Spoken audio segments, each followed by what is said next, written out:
welcome back to my channel. In today's video, I'm going to be talking about the books that I would like to read in September. So I definitely want to be reading a lot of spookier reads because September to me, like as soon as September 1st hits, that's it. It is fall. Fall is not nearly long enough where I live, so I like to get the absolute most out of it. So as soon as the first hits, it's fall, and I'm ready to read witchy things, spooky things. So I have here a list of 6 books that I'm hoping to get through this month, and they all are kind of spookier or witchy in theme so that I can have a lot more things to recommend to you guys for the Halloween season. So the very first book that we're going to talk about is The Lighthouse Witches by C.J. Cook. And this one is super interesting because of course it deals with witches, which I love, but it also deals with missing people and people coming back not as themselves. When single mother Liv is commissioned to paint a mural in a 100-year-old lighthouse on a remote Scottish island, it's an opportunity to start over with her 3 daughters, Luna, Sapphire, and Clover. Perfect witch names. When 2 of her daughters go missing, she's frantic. She learns that the cave beneath the lighthouse was once a prison for women accused of witchcraft. The locals warn her about wildlings, supernatural beings who mimic human children, created by witches for revenge. Liv is told wildlings are dangerous and must be killed. 22 years later, Luna has been searching for her missing sisters and mother. When she receives a call about her youngest sister, Clover, she's initially ecstatic. Clover is the sister she remembers, except she's still 7 years old, the age she was when she vanished. How creepy is that? Luna is worried Clover is a wildling. Luna has few memories of her time on the island, but she'll have to return to find the truth of what happened to her family. She doesn't realize just how much the truth will change her. How good does that sound? This one sounds spooky, perfect for fall season. I love anything to do with witches, especially in fall, so I think that'll be a perfect one for that season. Next is one that's been on my TBR shelf for quite a while, and it just looks so good. It's more of a YA, even younger than that, I would say, but it's by Charlaine Harris, and it's called Grave Surprise. When I was 15, I was struck by a bolt of lightning through an open window of the trailer where we lived. I recovered mostly. I have a strange spiderweb pattern of red on my torso and right leg, which has episodes of weakness. Sometimes my right hand shakes. I have headaches. I have many fears, and I can find dead people. That was the part that interested the professor. At the request of anthropology professor Dr. Clyde Nunley, Harper Connolly and her stepbrother Tolliver come to Memphis to give a demonstration of Harper's unique talent. And what better place to have that demonstration than in a very old cemetery? Dr. Nunley doesn't bother to hide his skepticism, especially when Harper stands atop a grave and senses 2 bodies beneath her, one of a centuries-dead man and the other of a young girl recently deceased. When the grave is opened, Harper's claim is proven true. The dead girl is Tabitha Morgenstern, an 11-year-old abducted from Nashville 2 years previously, a child whom Harper had tried and failed to find. The coincidence raises suspicions about her among the police, so she and Tolliver undertake their own hunt to find the killer. They make a nocturnal visit to the cemetery, hoping that Harper can sense something further about the murder. And then, the next morning, a 3rd dead body is found in the grave. So this one I think will be really good as well, and I'm really excited to put together a list of fall reads for you guys. And I think this one will definitely make it. Next is one that I may have bought, not solely for the cover, but it definitely played into it because that is a beautiful cover. And it's called Within These Wicked Walls by Lauren Blackwood. Andromeda is a Deptera, an exorcist hired to cleanse households of the evil eye. She would be hired, that is, if her mentor hadn't thrown her out before she could earn her license.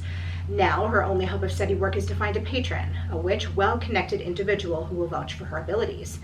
When a handsome young heir named Magnus Rochester reaches out to hire her, Andromeda takes the job without question. Never mind that he's rude and demanding and eccentric, but that the contract comes with a number of outlandish rules, and that almost a dozen Deptera have put before her. If Andromeda wants to earn a living, she has no choice. But she quickly realizes that this job is like no other, with horrifying manifestations at every turn, and that Magnus is hiding far more than she has been trained for. Death is the most likely outcome if she stays, and the reason every Deptera before her has quit. Leaving Magnus to live out his curse alone isn't an option because, heaven help her, she's fallen for him. So this one, it has the creepy exorcist parts to it, but also maybe some romance into it, so it might be a little bit out of my comfort zone, but I know a lot of you like stuff like this, so I'm really interested to take a look at it and see if it lives up to the hype, and see if it's going to be a good recommendation for you guys. Next we have another witchy read, and that is The Babysitter's Coven by Kate Williams. I've been kind of saving this one. I've been wanting to read it, but I've also been kind of saving it more for the fall season as well. 17-year-old Esme Pearl has a babysitter's club. She knows it's kind of lame, but what else is she supposed to do? Get a job? Gross. And lately, Esme needs all the cash she can get because it seems like destruction follows her wherever she goes.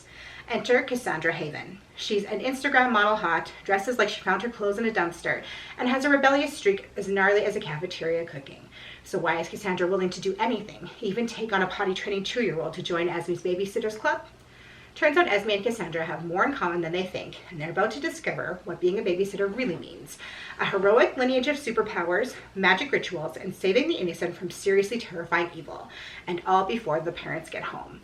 So this one definitely sounds like more of a lighthearted book, and it probably is going to be really good for beginners into creepy books. So I have 2 more left, and the next one is definitely one that I think is going to be pretty scary. Even just look at that cover. The cover looks scary enough as it is, but it's called The Murmurings by Carly Ann West.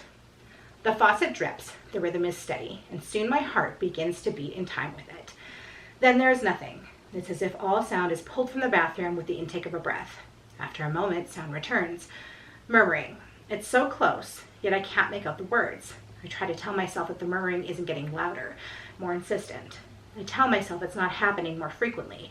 And mostly, I tell myself that I didn't see the mirror start to ripple where my face was, as if something was behind the glass, trying to get out. This one reminds me a lot of Come Closer by Sarah Gran, which was one of the scariest books I've ever read.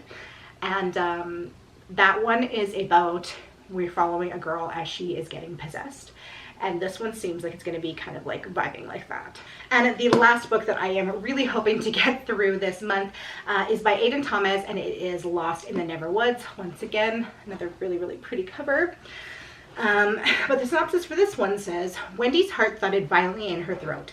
Cold sweat beaded on her skin. Her nails bit into her palms. Harsh, ragged breaths billowed white before her. The trembling in her spine began to awake. At the base of the great tree, the roots formed a small opening, like an entrance to a dark cage. Rotten leaves brushed past the gaping mouth, and just below the sound of their ruffling, Wendy heard quiet voices murmur. She knew this place. Everything in her screamed for her to run. Wendy needed to get out of there, needed to get away from this tree, but it was like she had no control over her body, because suddenly she was moving towards it. The hushed whispers became steadily louder as she stepped closer, one foot after another. They were children's voices.